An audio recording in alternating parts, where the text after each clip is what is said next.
May God bless South Africa, our land, our heritage. May God grant us the wisdom to steward, preserve, increase, and multiply our nation, to administer justice and righteousness in all our affairs. For our sake, our children, and their children's children.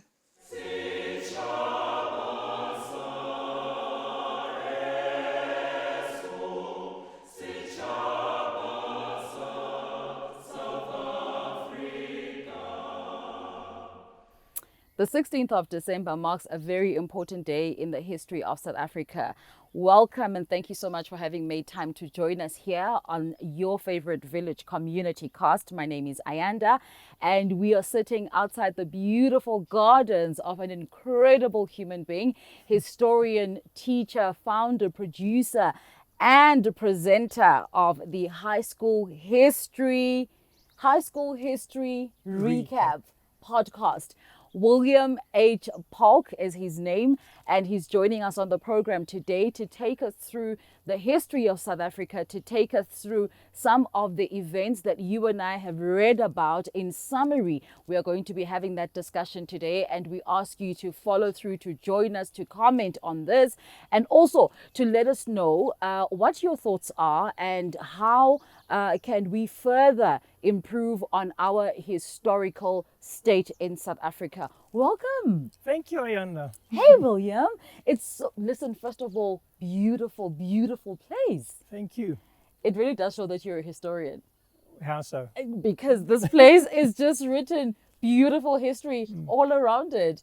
And I was just saying earlier on that that's why you're so peaceful, because look at this place. I mean, it's absolutely stunning. Anyway, thank you so much for welcoming us into your home. It's been absolutely wonderful finding this place, even though some of us got a bit lost. But today, William, our conversation is all about tracing back at the roots and the history of South Africa. So offline, we were talking about how difficult it is to source that information. Before we talk about access and curriculum issues, maybe let's just find out about you, a little bit more about you. You know, I mean, my history teacher had glasses, that's it. So you are the modern day history teacher. Talk to us about William. Who's Mr. Palk? Who's Sir? Oh, so, Ayanda, first of all, thank you for reaching out. Yeah. It was great when you made contact and when I heard about your initiative, and I really think this conversation is so necessary in South Africa.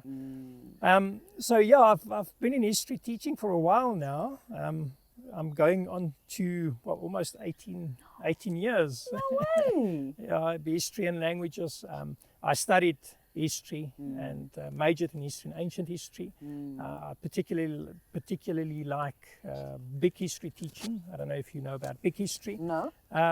So yeah, that tries to tell not just the human story or the human history, but also the history of the universe. But yes, I remember my history teacher, and I was quite fascinated by him. But I actually dropped history at the end of grade 9, standard 7 back in the day. And it was actually through traveling after school that this love for my country and the amazing stories that I've been exposed to during my travels that I actually took up history again. It just filled me with appreciation for the richness which is South Africa. That's amazing. Maybe let's talk a little bit about that, because I think we don't quite appreciate, when we've not traveled outside of the country, we don't quite appreciate just how much we have, just how rich we are as a people. I mean, there are countries that have mastered national unity, national identity.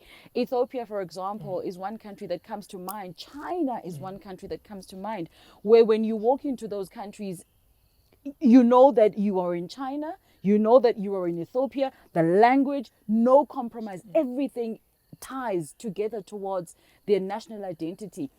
What do you think we need to do that we are really not doing compared to other countries in order to bring that patriotism, that national pride and identity to the forefront of who we are? so obviously you talk about uniformity Yeah. that you might see in places like China, and obviously there's a whole story to that now. They got to Yeah. that level of uniformity, but I think what we need to do as South Africans is to realize the power of our diversity. And all the stories that is like locked up in this country, in the hearts and minds of our people, and because that diversity is actually also I think our secret ingredient. Absolutely, absolutely. And how do you think, William, we can really use that secret ingredient to formulate the uniqueness of who we are as a people? From what I've heard, how other people's perception of South Africa, and then I agree with it, is that South Africans seem to be very resilient. So, we had a very troubled past. There's no shying away from that. And we need to confront that past. Sure. We need to have very important conversations around our divided past. But we also need to realize that through that troubled past, we really built a lot of resilience. And we need to just start appreciating that we are this diverse nation. Sure. And in that diversity, in that complexity, we can really achieve a lot. I just think when there's so many different types of people around, you just get better ideas and better ways at looking at the world. And I think that's where South Africa can make a contribution. Absolutely, yeah. Just looking at the world. We bring a type of mindset and heart to just looking at life. Yeah, our global outlook as well as our intellectual capacity is as wide as our diversity, quite frankly. It is. And I think for me, that's quite an interesting sort of aspect of who we are that we need to really focus on.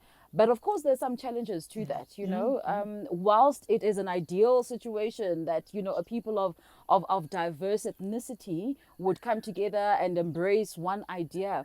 There's an issue of equality, that has to come to the forefront, because if you feel adequate, I feel adequate, everybody else feels adequate. There's no reason why there's no territorial issue, because I'm okay sitting in this chair, you're okay sitting in that chair, because we all embrace each other. What do you think needs to happen for us to get there?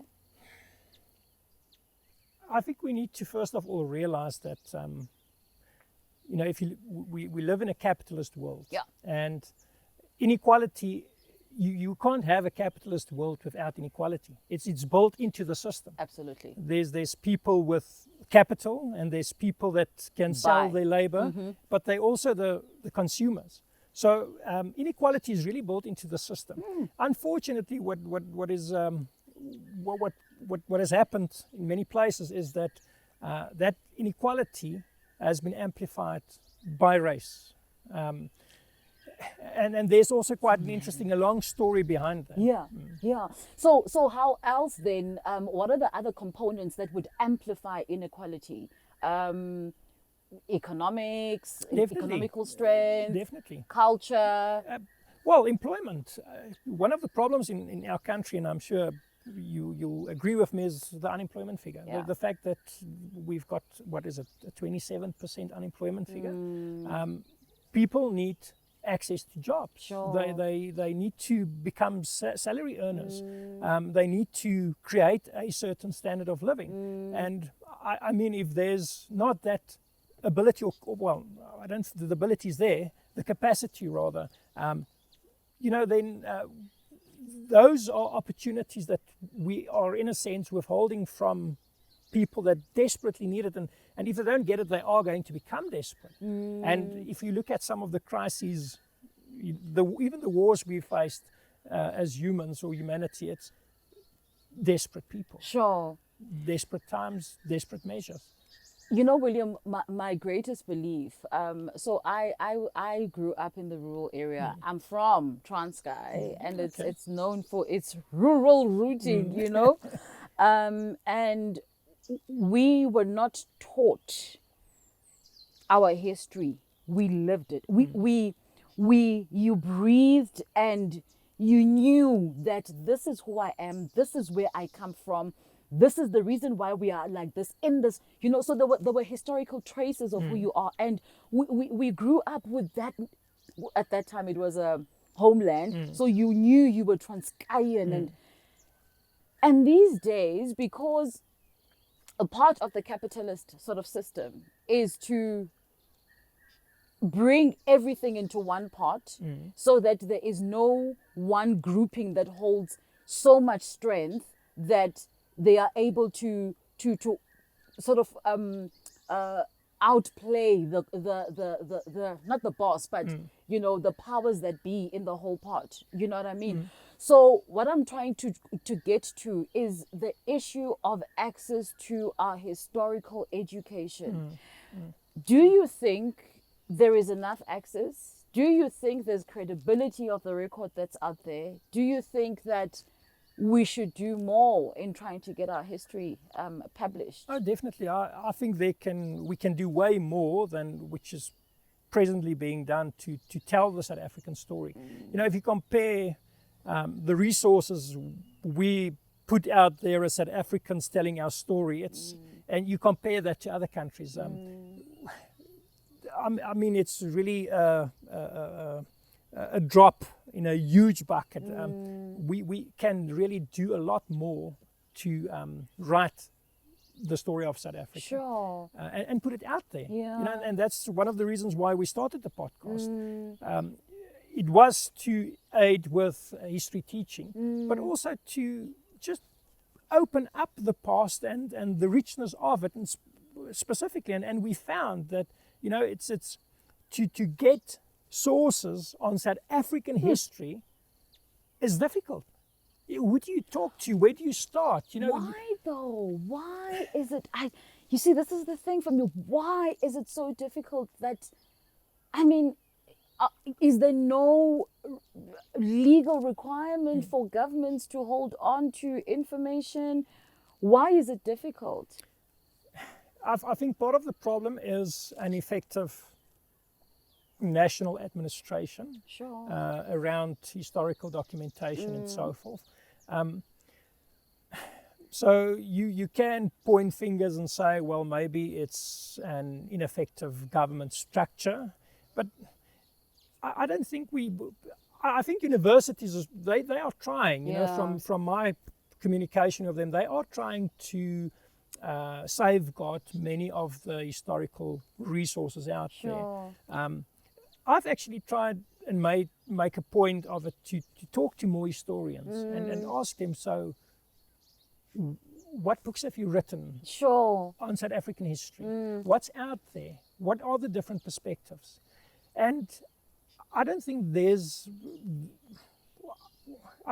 enough being written on South African history. I think historians can do more. If you now, for example, take let's call it our industrial revolution, which happened after the discovery of gold on the Witwatersrand in 1886. Who's written, what books have been written about industrialization in South Africa? There's a couple of historians that come to mind, like Charles van Onselen and so forth. But where are the books on South African history? Where are the voices of the historians and the writers? We need more of that. So here's my question, William, to you and maybe to the fraternity of historians in our country is, where are the records? Because if you have to write a book about history, you said something very interesting. Can you tell us what history is? You said something there's a definition that you have about history. You said that it's not the past, but? It's a reconstruction of the past. And you know what, you can, so it's like you've got the past and you want to reconstruct it, but you've only got little pieces of the puzzle. And those pieces are the documents that were left for us to study. And normally, or usually, that's held at the National Archives. And, again, from my experience, I don't think we're doing a very good job at it at this stage. Sure. When you say a very good job at what? At safeguarding, safekeeping historical documents. How so, though? Well, if you look at the state of many of our archives, I would say some are better than others. Yeah. Some people and really some individuals are doing a lot of, putting in a lot of effort to take care of. But again, it's one. That's only the start. To have the documents and the safekeeping of it, it needs to be accessible. Okay, how accessible are the archives today? How easy is it to drive there and to go and consult the documents and construct something from it? A trend now is, a worldwide trend is to digitize. If you look at British history, Britain's history, America's history, a lot of their archival material are being digitized. And I think in that sense we are lagging behind a bit. There are those that's trying to deal with the issue, and but again, like you say, how much of our story is really out there? I can count on my one hand, if you think of the South African History Archive, SAHA, South Africa History Online, which is another one, but that is, I would think, part of the problem is, where are the records? Who's taking care of them? How accessible are they? What are the plans to digitize them and put them out there so that we can study it? You see, for me, let me just speak as a citizen, of South Africa. Like we were talking earlier on, that in Transkei, we grew up. History was a huge part of who we are, of who we were. We were taught history. You were never in any doubt with regards to who you are, where you come from, what Transkei is, where it comes from, how we got to where we were. And in a sense, we didn't have to have access, so to speak, because access wasn't grafted in our curriculum. Are you hearing what I'm saying? So then if we speak to access, I mean, immediately I'm thinking now, from an operations point of view, access could, or rather a lack of restricting access could be a safety measure.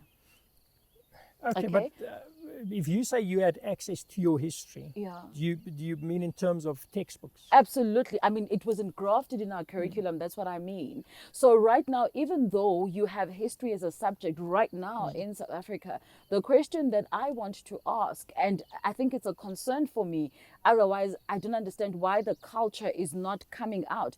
Are we educating our children enough about their own history? It's okay to know about World War I, all these things, but are we educating our children enough about their own history? There's two important points you're raising here. First of all, in the past you had a textbook, and that was seen as, call it the holy grail the of source history. Document. Yeah, that's it. And today we know, I mean, if you go back and look at study textbooks during the apartheid era, they were very biased. They were racist to a large extent as well. So unfortunately, that same tendency can be repeated today if it's just left in the hands of government officials to determine. You know what?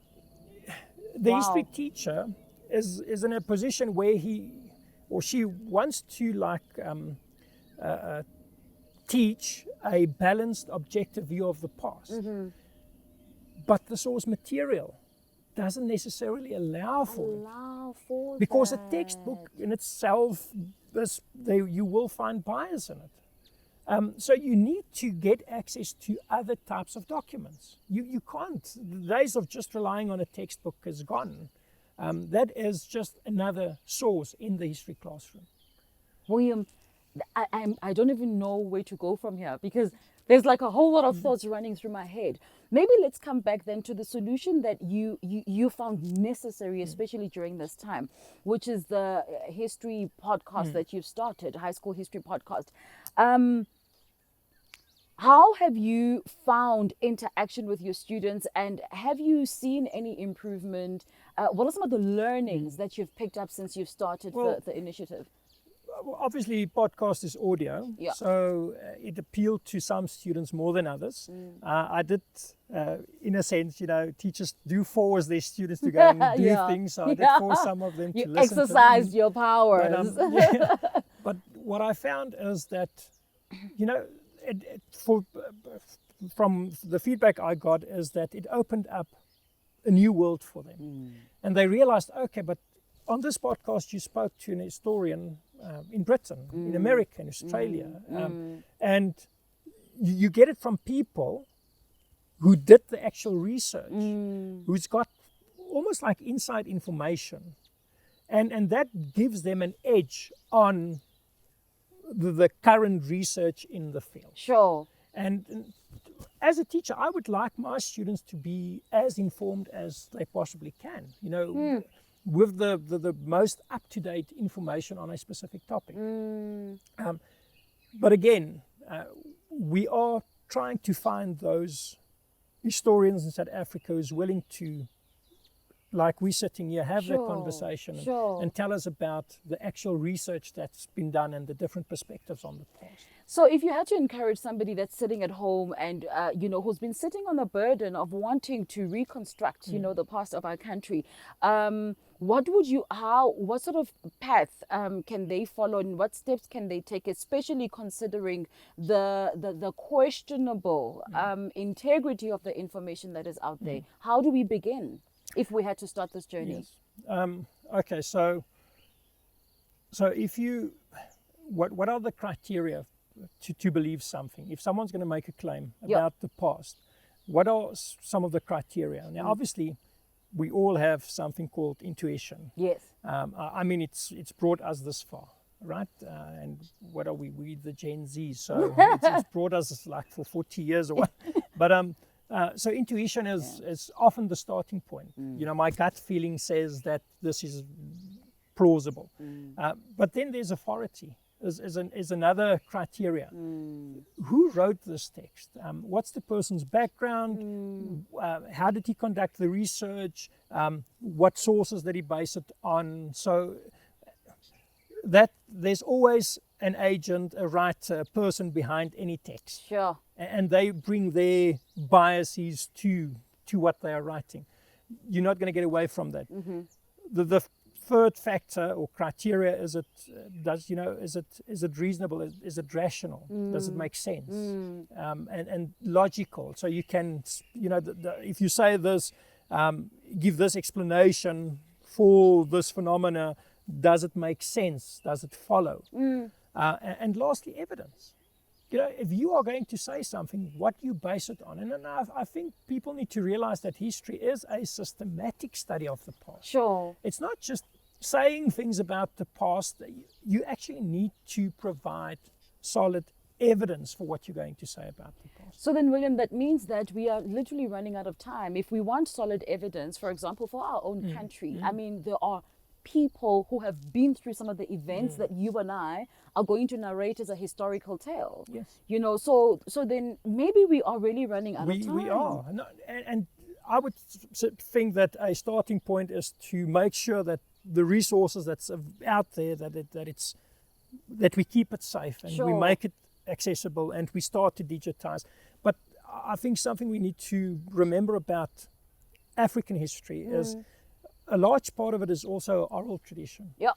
And so it's not written down. And like you say, maybe time is running out because we need to talk to those people who, like you, experienced it firsthand. They were eyewitnesses to the events. Sure. And we need to get their stories on record as well.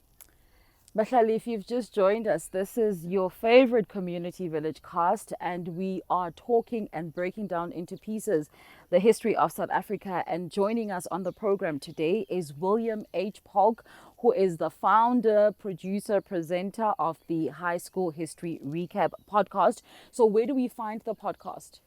Well, I would, you can just Google High School History Recap and it's going to pop up. Yeah, it will Fabulous. pop up. Otherwise, just on Twitter at William H. Palk. Fabulous stuff. And, you know, we are having this conversation and we just really want to bring you in, Bahlali, that if you are somebody who's watching right now who has witnessed a historical event that you think you are a credible source of our history, please do come forward. If you know somebody that is a credible source of our history, please do come forward. You can send us all your details on the WhatsApp number that is on your screen right now. And let's get to know you. Let's get to find out if we can actually create a society, you know, of history, of historical storytellers and sources of the history that we want to start recording for our country. We'll be back in just a couple of minutes. Don't go anywhere. We are coming back to talk about your history. South Africa, our country, our heritage.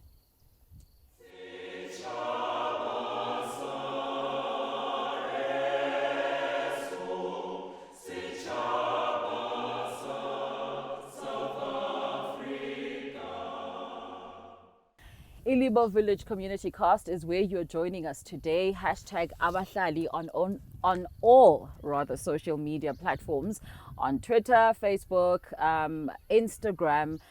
You can just send us a message, join us, subscribe, comment, just be part of the village community. And also, if it's easier to getting through to us via WhatsApp, we are on 073 346 7614 on the WhatsApp line. And coming back to a conversation that we are having with historian and history teacher, Sir William H. Palk today. We're talking about the history of South Africa. And if you are watching this on the 16th of December, which is the day where we decided we are going to publish this conversation, well, congratulations to you. It is a day where we certainly remember, according to the written history, William, the Day of Reconciliation now, as we know it, post-1995, is a reminder of the end of apartheid. But I mean, before that, you know, it had a very, what's the right word?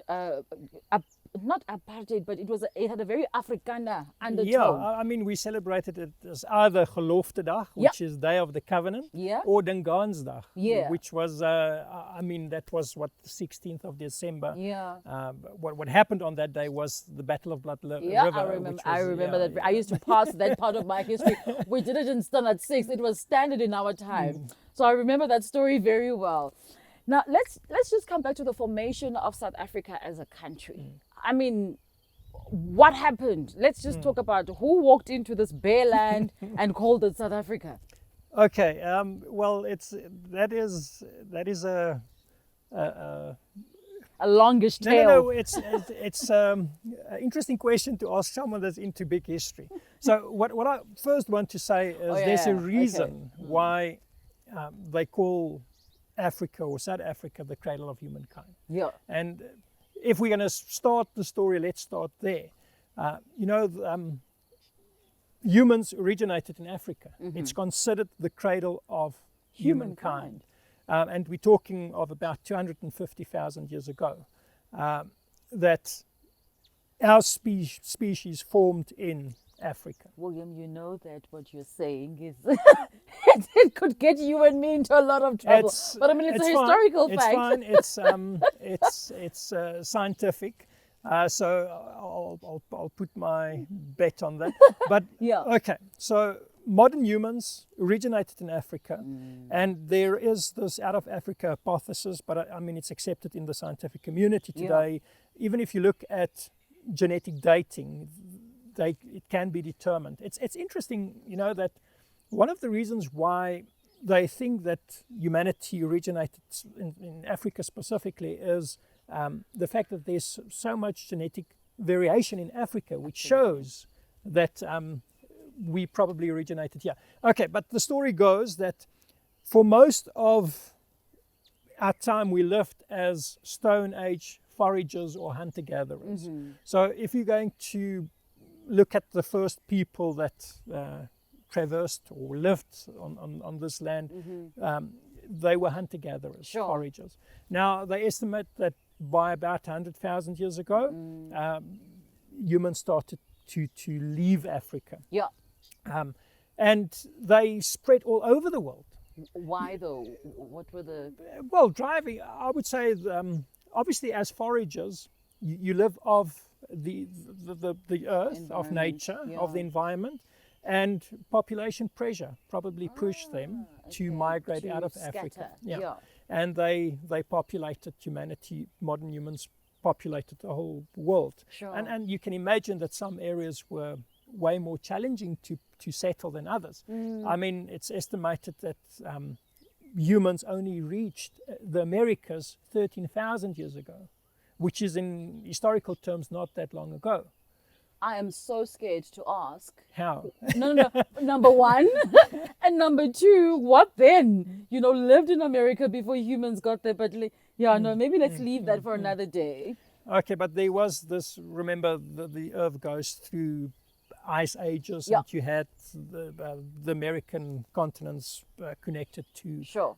Asia, and on this ice land bridge they really I actually watched. I don't know if it was a documentary. I think it was a Discovery Channel sort of piece where they were showing how North America broke out of Africa. Yes. And Yeah, no, it was a it's, very interesting thing for me because plate tectonics. absolutely, you can literally see. Oh, that's why North Yes. America, looks so funny, and you can literally see where it broke off from Africa. That's a very interesting thing. No, for me. it's but it is so for most of our history as modern humans, as Homo sapiens sapiens, we lived as foragers, as hunter-gatherers. And then by about 10,000 years ago, we started farming. Okay. We domesticated plants, we domesticated animals, and we started to farm. Sure. And that caused a huge change in our societies. Yeah. I mean, you can just imagine the rigid structure that would now come into being. So just to maybe put it in context, Yeah. 10,000 years ago, we're looking at 5 million people. 5 million people. Yeah. 5 million people. That is it. And then we've got Is what this is now called across the globe or across the globe. Okay. 5 million, which Yeah. is 5 million. I mean, there's 5 million people, I guess, probably in Soweto today. So just to put it in context, that was it. That was the number of people on Earth, more or less, according to demographers. And then we started farming. And all of a sudden, populations grew. Sure. And they started to live together, and not everyone was required to produce food. We could start to specialize. Sure. We could start writing things down, society got like a structure to it, and you see the rise of the city-state. I mean, the earliest is in Mesopotamia. You see the rise of the city-states. You see the rise of kingdoms. And then later on, of course, empires, all the way to the big Roman Empire, for example. William, let me just come in there. I don't know if I'm hearing you correctly, but if I am, it's obviously new information. And in my head, I'm trying to reconcile your account to the biblical account, which for me and I guess many other people is the historical account of human beings. Is there a correlation, or are there conflicting views there? Okay, it depends again on your, if you mean the biblical account. If you see it as a literal account of the history of the world, obviously there's going to be contradictions. Sure. If you see it as a spiritual account, which I'm more likely to do, then they're not at all. Okay. They're not at all. Okay. So in any case, it's interesting where we live in sub-Saharan Africa. Farming only reached southern Africa or sub-Saharan Africa 2,500 years ago, which is really not too long ago. No, it isn't. And you see the same patterns. I'm sure you've done the history of what was called the Bantu people. Yeah. Okay, and you mentioned the homelands that you used to, the Bantustans. Now, Bantu, the people of Bantu, the whole idea was that in the area of, more or less Cameroon and towards East Africa. That's where the Bantu people originated, and then many said that it was this migration to the south, which it wasn't really a migration. It's not like they packed up and left. It was a gradual distribution. Opening up because opening of up. the growth of the population. The growth of the population. And they were farmers. They had a different livelihood to the foragers, the hunter-gatherers. Sure. And I mean, you see the rise of villages, you see the rise of kingdoms. I mean, we've got Mapungubwe, Absolutely. which is our first big kingdom in Limpopo, and that was around, what was it, 1070, the year 1070 about, the kingdom of Mapungubwe. And much later, you have, for example, the other kingdoms, the Zulu kingdom. Yep. I mean, they rose to power from 1818 to about 1879 after the Anglo-Zulu War. So, Abatembu, please, can we go closer? We can't not mention that one. we'll go into the Eastern Cape just now. So, but yes, so if you now look at the story of South Africa, you had the foragers, the hunter-gatherers. We know the Khoisan people.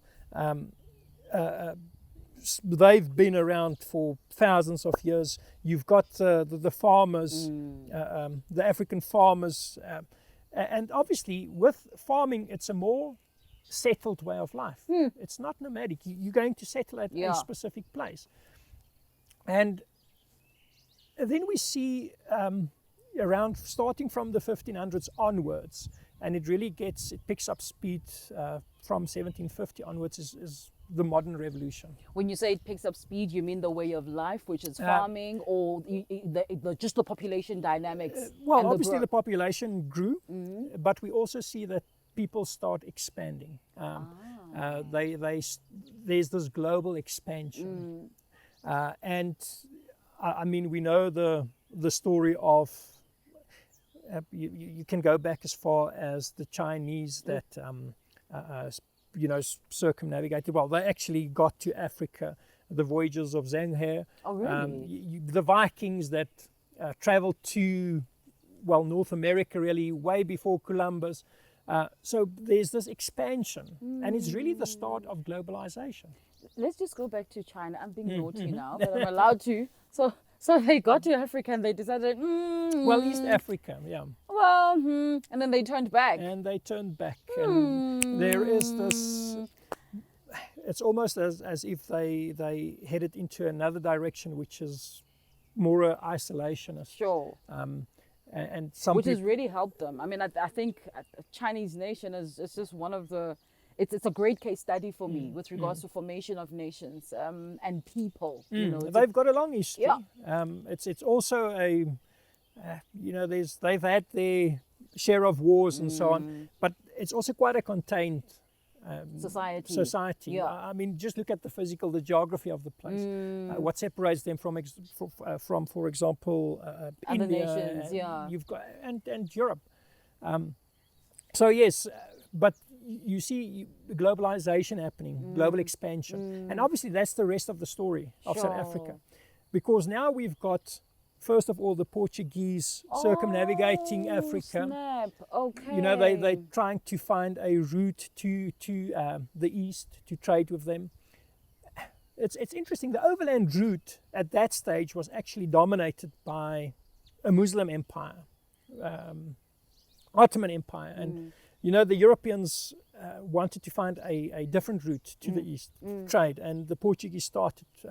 And they eventually found a way around Africa, and other European nations followed. And of course, we've got the Dutch East India Company, the VOC, that then from 1652 landed on the ports of South Africa. They started that refreshment station, really. Let me ask you a saucy question, William. So when the Dutch arrived in South Africa, was their mission only that of trade? And if so, why did they end up settling? Okay, so, their main aim was to provide passing ships with goods, Sure. with fresh meat and produce, fruits and vegetables and all of that. But at one stage they couldn't supply the demand anymore. And they needed to And so what they did was to allow localize. some of the employees really of the VOC, the Dutch East India Company, the DEIC, to start farming on their own. And they then supplied the VOC with the produce. And you've got this, they were called free citizens or free burghers. Yeah. And you see this settlement at the Cape just growing. Cape Colony, and growing. yeah. The Cape Colony growing and growing. Yeah. And so, I mean, we're not going to get into the details of how that land was acquired because, I mean, that's another conversation I'd like us to have and have it very soberly, you know. But what I want to trace back is after having settled then, if you had to fast forward to where we are at now, the question of land, William, is it's a highly contentious issue. You know what I mean? It's uncomfortable even. It's just that you guys are really awesome people. But if I was with another grouping, it would be very difficult for me to even talk about the issue of land. If then that is the historical understanding, why are we having, where is the discord? Why is there such a strong, discord with regards to understanding land issues in South Africa? I would imagine that, that the roots of that is, of course, in, obviously as the Cape Colony expanded, at one stage they got into contact with, for example, the Xhosa communities. Yeah. And I'm sure you've heard about all the frontier wars that were fought. And they were wars, and obviously the victor would take the spoils.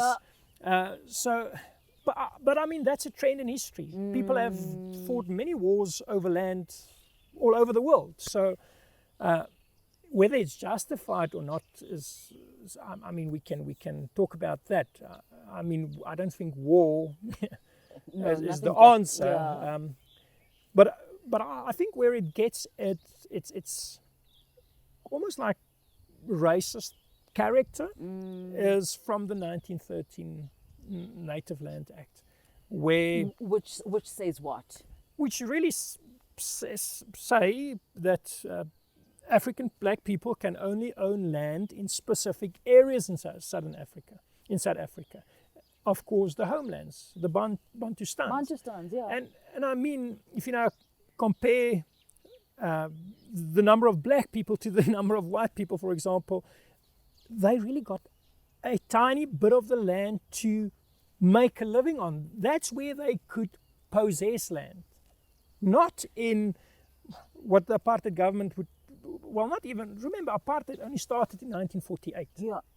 Before that, there was clear signs of segregation. Systematic what's the right word? Conditioning of the soul of the people towards, apartheid. There's segregation has a long history. Yeah. It has I think we can even trace it back to when the first slave ships arrived in the Cape, and they did arrive slave ships quite soon after the Dutch settlement. And slavery is really one of, is according to me, one of the root causes of racism. And then why so? I mean, I think the answer is almost obvious, but why? If you think about it, how are you going to justify owning another human being? You need to, how are you going to justify it to yourself? Unless you have this idea that is less of a person or not really a person.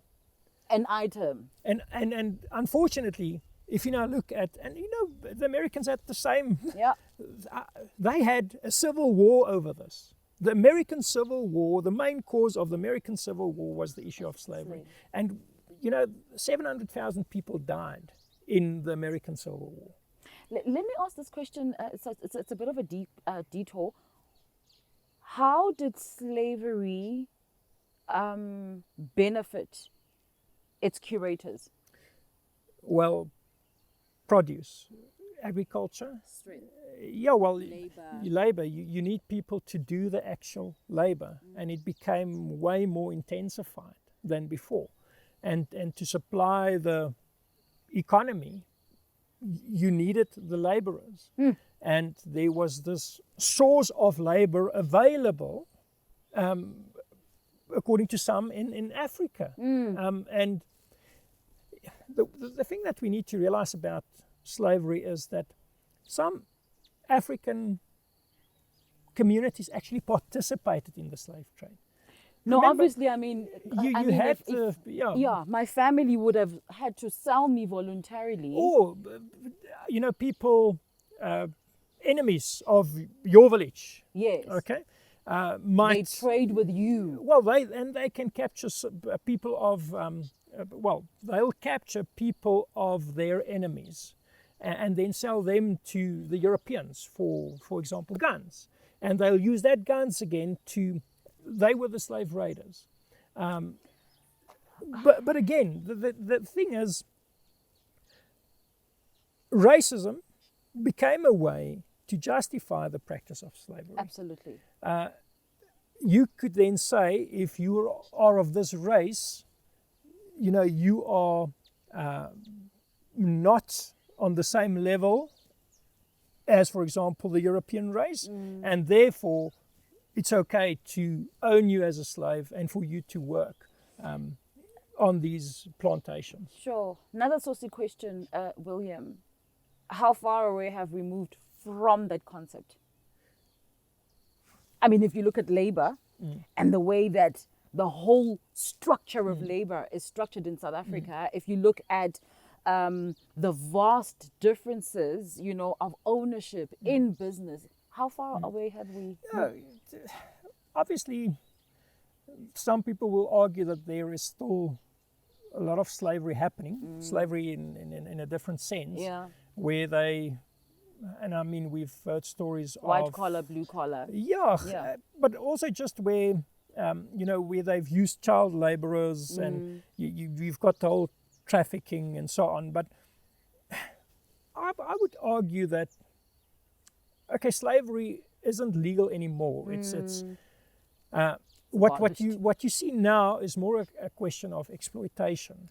That some people are exploited by their employers. I'm sure that happens. But slavery as an institution has come to an end. Sure. If it happens, it's illegal, and obviously there would be groupings and so behind that. Sure. And I believe they are called out and forced to stop their practices and so on. But I don't think the end of slavery meant the end of exploitation. That's right. That's right. Because I mean, and I think if we have to be reasonable and not just historically critical about it, humans generally exploit. That's what we do because we have faculties. We think, we are rational, so we have emotions. So it's in our nature to exploit, and I guess animals too. Okay, but maybe that's where I want to maybe twist it a little bit. Twist. Please do twist, sir.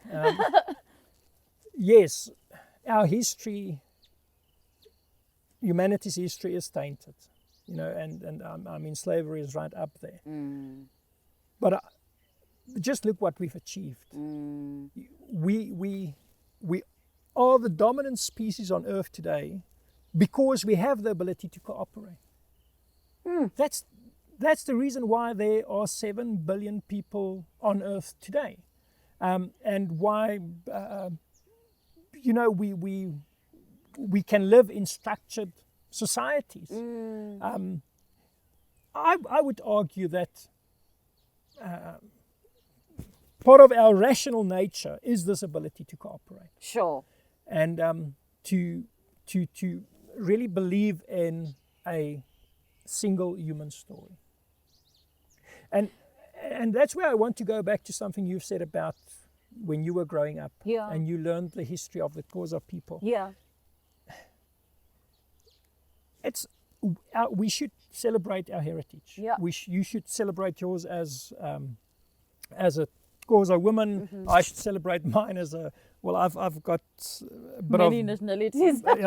British blood, I've got Afrikaner blood, I've got Indian blood, so Oh, really? yes. That's very interesting. So that should be celebrated, but what we should celebrate more is the fact that we are all human. Absolutely. And that means we've got the ability to cooperate. I think, William, whilst we all agree, the complication with that ideal picture is that, unfortunately, between the ideal concept and it manifesting, something has happened in between. And that's why we're having this conversation today, because we've had slavery, we've had in South Africa, we've had slavery, we've had apartheid, and now, we then had democracy. But within this democracy, there are strong traces of apartheid. There are strong traces of racism. So to get to that place where we start seeing each other as human beings, it's got complications that where I'm sitting at, I'm not even sure where we need to start. All I know is that, like you say, we have it in us to make it happen. But where do we begin?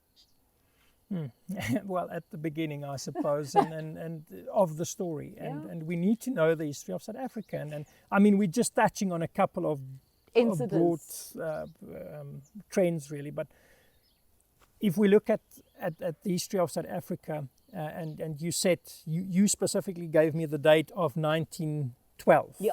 And I wanted to ask you, why did you choose that date specifically? Well, I mean, that's the date that was, that we understand is the formation of the African National Congress, which was a movement that arose in resistance to apartheid. And for some of, it is a historical fact that is the reason why we were able to achieve democracy. As to whether or not that democracy was safeguarded, that democracy was well received, particularly by the white community, whether there was the cooperation that you talk about is another story that we need to look into. Okay, so obviously we spoke about the Cape Colony. Yeah. We've got the British colonizing Natal, also in the 1800s. We've got the formation of the Orange Free State and the South African Republic, which was actually the Transvaal. They were two Boer republics. And these were now internationally recognized. I mean, Natal was recognized as a colony of Britain. The Orange Free State and the Transvaal were recognized as two independent Boer republics. And I think a very important twist to our story is the discovery of minerals, specifically gold. Why? To this day, gold is our most important export. Yeah. That changed the South African landscape from primarily agriculture to an industry. And with diamond and gold mining, you see South Africa being thrust into this industrial world, with railways, with businesses, technology coming in. And we really join, call it the modern world, then, if you want. Sure. And yet, William, without overemphasizing this point, and yet that South Africa that you talk about is a South Africa that most of us never really experienced because we were segregated from it. You know what I mean?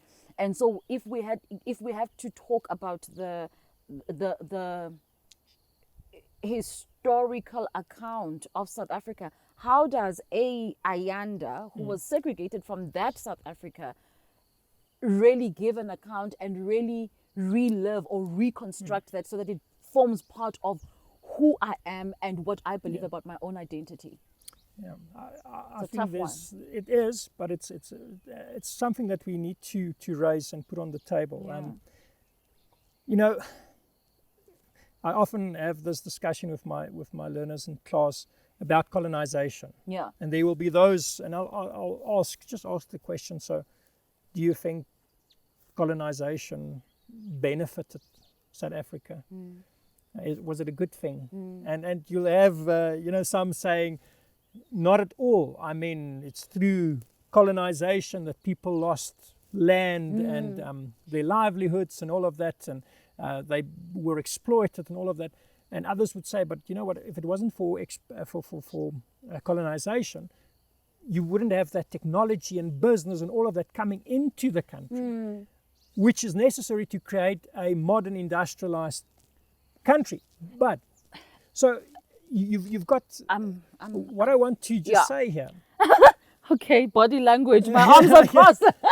What I just want to say here is that yes, South Africa was built on the backs of many black miners. Slave trade, yeah. Well, not slave trade, but black miners that Yeah. were exploited.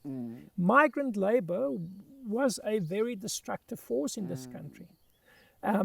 You know, and I would imagine that it really underlined that whole idea of segregation, the fact that people had to live in their homelands and migrate to work, and they couldn't really set up a home there. They had to live in these temporary settlements called townships because they weren't really seen as true citizens of South Africa. Sure. And then go back. How practical is it? It's not. No, it's but I not. mean, those black workers served the mines, they served the farms. And yes, I can't deny that a specific group benefited from it. Absolutely. There is inequality in that. But I think white South Africans need to realize that, you know, you can, for example, say that the technology, the infrastructure in the country is because of colonization. But I mean, who builds the roads? Who dug the gold? You know what it says? For me, that argument simply says that Africans are not capable intellectually of discovering and of developing their own discoveries. That's what it says, because how do you know if you're going to say that if we're going to work on the argument that colonization actually triggers industry and all of that, how do you know that Bantu was not going to be able to come up with a stick and turn it into a bicycle? How do you know? No, but okay, but so one should ask the question of whether colonization was inevitable. Yeah, But the world's population was going to grow. one way or another. One way or another.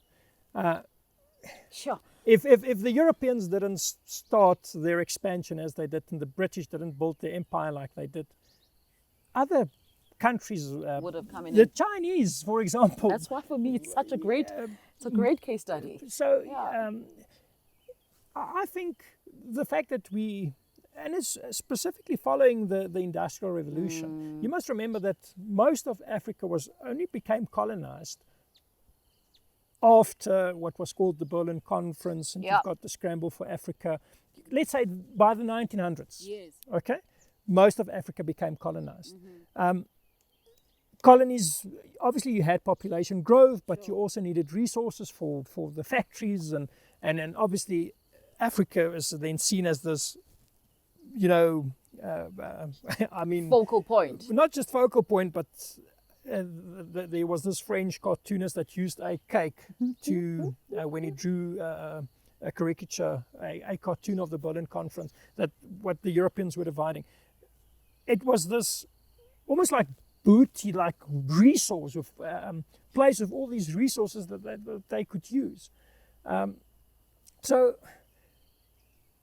I'm not saying that Africans would have Come up with their own come solutions. up with, yeah. but the population was growing. The world population was growing. Expansion was inevitable. People were going to find a way to expand. Whether it's Europeans, Chinese, I mean, one can talk about that. So for me, where's the clash between expansion and preservation of industrial methods? Where's the clash? Because we could expand. I could come and live in your land. You could come and live in my land. But it doesn't mean that now it forces me to change my industrial methods just because you've come into my land. Okay. And I want to just link this up to the previous point I made about our ability to cooperate. Wow. We have the ability to, I'm getting Goosebumps. goosebumps here, but we are capable of culture. We are not, nature doesn't, we still die eventually, but I mean, we aren't dictated by nature like other animals. We've got the ability to for culture, for technology. And one thing we need to realize about this ability is that it's not one group that came up with it.